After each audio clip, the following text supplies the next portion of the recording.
I also know you have a very international background. Yeah, you grew up in different countries, but you're also exposed to lots of different cultures. Yeah, like wacky, like the onion, like yourself. Yeah.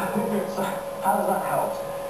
It's helped a lot. I don't feel like I belong to one particular place. I feel like I can go wherever I want and feel at home. I feel surprisingly at home here in Hong Kong. It's been quite a fun, few days. So you're quite familiar with Chinese culture and traditions, no?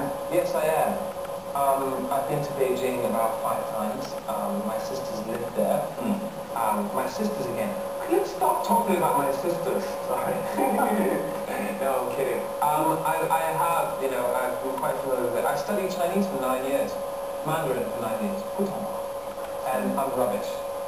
I was supposed to be studying in my classes, and instead, I spent all the time eating chocolate and gossiping and watching soap operas and drinking tea.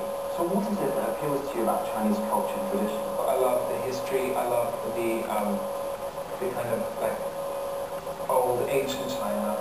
I love the architecture. I also love what potential there is in places like Beijing and Shanghai. When you walk down a street in Shanghai, it feels like what you imagine New York to have been like in the 1920s. It kind of vibrates, the floor vibrates because there's so much construction, and the potential is literally vibrating in the ground. Over the years, how did you find your style and find out what you want to do? I do what makes me happy. I dress the way that makes me feel good. I make music as a remedy. I write songs as a remedy to everyday life. For me. I do what I want to do, not because of where it can go, but because of how it makes me feel at the time. And that's how I choose to live my life. You've been compared to the likes of Freddie Mercury. How do you deal with that kind of comparison? I think you really do what you feel works.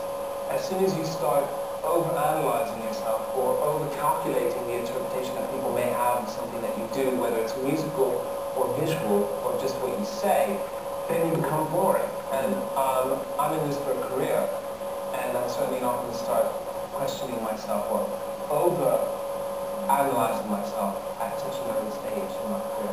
So this kind of no-compromise character of yours, does that sometimes throw a spanner in the works? So I spent half of my life fighting with people. I've spent half of my life screaming at people and explaining why I need the money. Why I need more money to make the video I want to make because it's worth it. Or that, things haven't been done right properly. Of course, I don't want people to be my friend. I just want the work to work. I want the kind of creative stuff to stand up on its own. I'm not here to make friends. I'm here to create